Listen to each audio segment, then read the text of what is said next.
దేవుని నామానికి మహిమ కలుగునుగాక. స్ట్రెంగ్త్ ఇన్ గ్రేస్ ఛానల్ వీక్షిస్తున్న నా ప్రియ దేవుని బిడ్డలారా, ఈ మధ్యకాలంలో ప్రపంచంలో ఒక సంచలనాత్మకమైన సంఘటన జరిగింది. చాలామంది దాన్ని చూశారు, కానీ దాని వెనుక ఉన్న అసలు కుట్రను ఎవరూ గ్రహించలేదు. కాథలిక్ చర్చ్కి పెద్ద అయిన పోప్ ఆల్జీర్స్లోని ఒక అతిపెద్ద మసీదులోకి వెళ్లాడు. తన పాదరక్షలు విడిచిపెట్టి ఒక ముస్లిం మత గురువు పక్కన నిలబడి మక్కా వైపు తిరిగి మౌనంగా నిలబడ్డాడు. ప్రపంచ మీడియా అంతా ఈ ఫోటోలను చూసి చప్పట్లు కొట్టింది. ఆహా, ఎంతటి మత సామరస్యం, ఎంతటి ఐక్యత అని పొగిడింది. కానీ ఒక్క క్షణం ఆగి ఆలోచించండి. సరిగ్గా అదే సమయంలో అదే దేశంలో నిజమైన దేవుని బిడ్డలు క్రైస్తవులు స్వేచ్ఛగా ఆరాధన చేసుకోలేని పరిస్థితి ఉంది. వారి చర్చిలు మూసివేయబడుతున్నాయి, పాస్టర్లను జైల్లో పెడుతున్నారు. Right now, the window for religious freedom in Algeria is closing for everyone. Beyond the headlines of the recent papal visit, the government is using administrative lawfare to dismantle religious life. From shuttering Catholic charities to the forced closure of nearly every Protestant church in the country, this isn't just about building. ఆ బాధల గురించి ప్రపంచ వేదిక మీద మాట్లాడతాడేమో అని అందరూ ఎదురుచూశారు. కానీ ఒక్క మాట కూడా రాలేదు. బదులుగా ప్రపంచానికి ఒక మెసేజ్ ఇచ్చారు: మనమంతా ఒక్కటే, మన మతాలన్నీ ఒక్కటే అని. ప్రియులారా, ఇది కేవలం మర్యాద, డిప్లొమసీ కాదు. ఇది క్రీస్తు సత్యానికి మరియు అబద్ధానికి మధ్య ఉన్న గీతను చెరిపేసే ఒక భయంకరమైన ప్రయత్నం. ఈ మధ్యకాలంలో ప్రపంచం ఒకే దిశగా పరుగెడుతోంది. ఒకే ప్రభుత్వం, వన్ వరల్డ్ గవర్నమెంట్. ఒకే కరెన్సీ, వన్ వరల్డ్ కరెన్సీ. ఇప్పుడు ఒకే మతం, వన్ వరల్డ్ రిలీజన్. దేవుని వాక్యం స్పష్టంగా చెబుతున్న సత్యాలను పక్కన పెట్టి శాంతి అనే పేరుతో మతాల మధ్య ఉన్న వ్యత్యాసాలను తుడిచిపెట్టేస్తున్నారు. ఇది ఈరోజు మొదలైనది కాదు. 2019లో అబుదాబీలో జరిగిన సమావేశంలో మానవ సౌభ్రాతృత్వం, హ్యూమన్ ఫ్రెటర్నిటీ అనే ఒక డాక్యుమెంట్ మీద సంతకాలు చేశారు.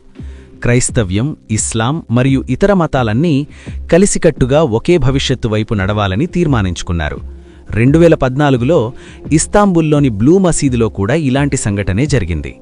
పైకి చూడటానికి ఇదంతా చాలా మంచిగా, శాంతియుతంగా అనిపిస్తుంది. యుద్ధాలు లేని సమాజం కోసం పడుతున్న తపనలాగా కనిపిస్తుంది. కానీ ఇక్కడే మనం ఒక భయంకరమైన ప్రశ్న వేసుకోవాలి. ఐక్యత కోసం సత్యాన్ని బలిచేస్తారా? దేవుని వాక్యం మనల్ని గందరగోళంలో పడమని చెప్పలేదు.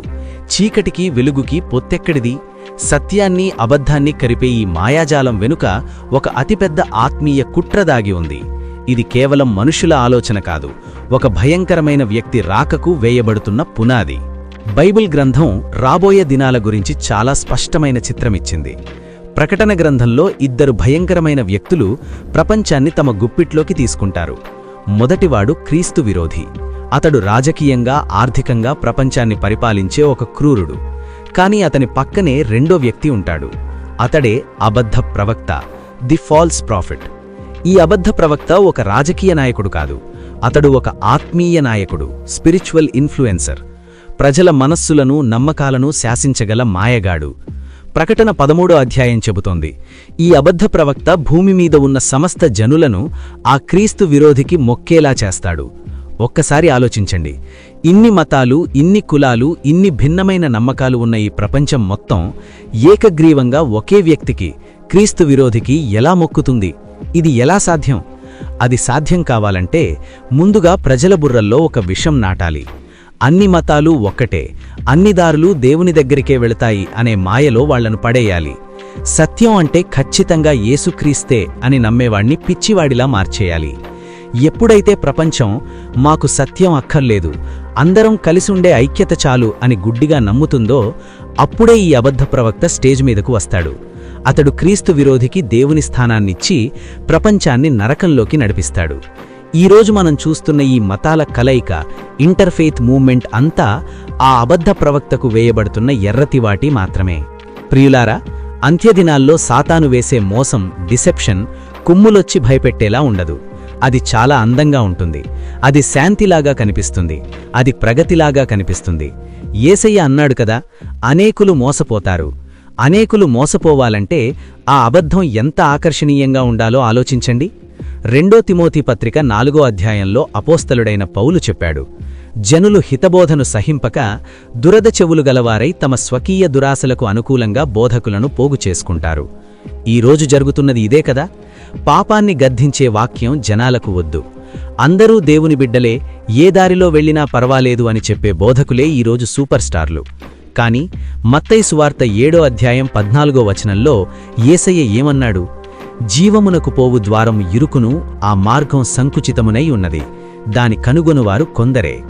సత్యం ఎప్పుడూ మెజారిటీ వైపు ఉండదు. 100 కోట్లు నమ్ముతున్నారు కదా అని అబద్ధం సత్యమైపోదు. ఆదిమ సంఘం రోమా సామ్రాజ్యంలో ఎన్నో మతాలున్నా వాళ్లతో రాజీ పడలేదు. యేసుక్రీస్తే ఏకైక రక్షకుడు అని గట్టిగా నిలబడ్డారు. మరి ఈరోజు నీ పరిస్థితి ఏంటి?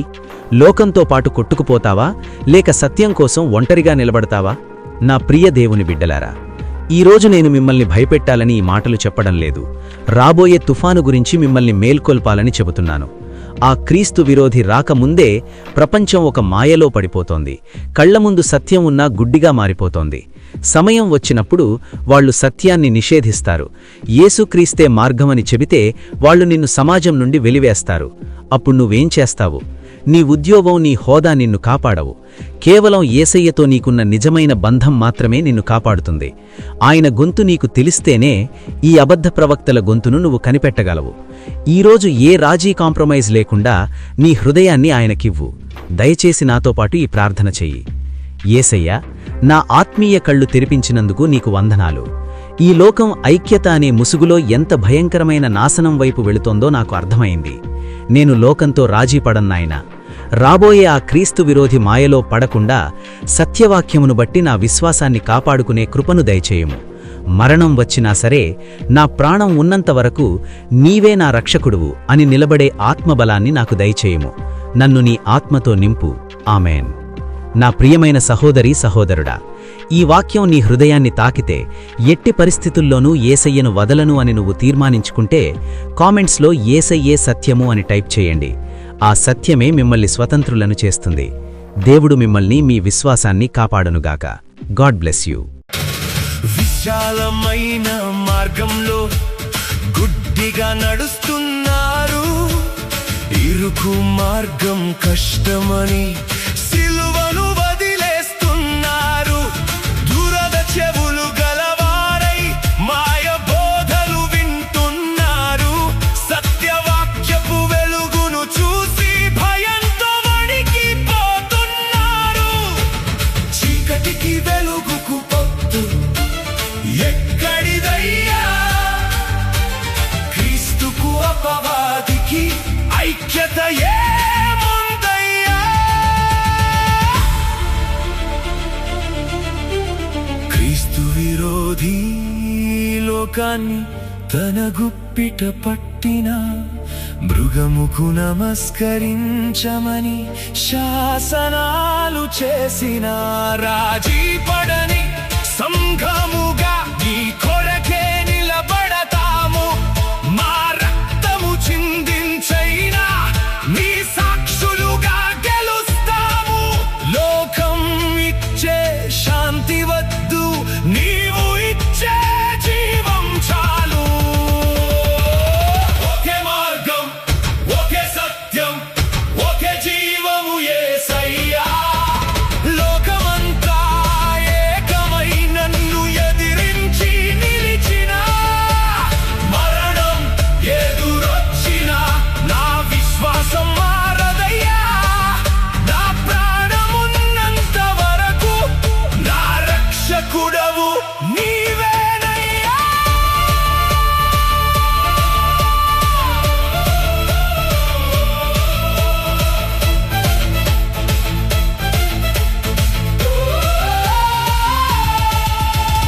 యేసయ్యే సత్యము, యేసయ్యే మార్గము.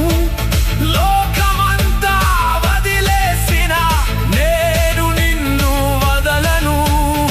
ఆఖరి శ్వాస వరకు నా దేవుడు నీవేనయ్యా. Strength in grace. It's all about Jesus.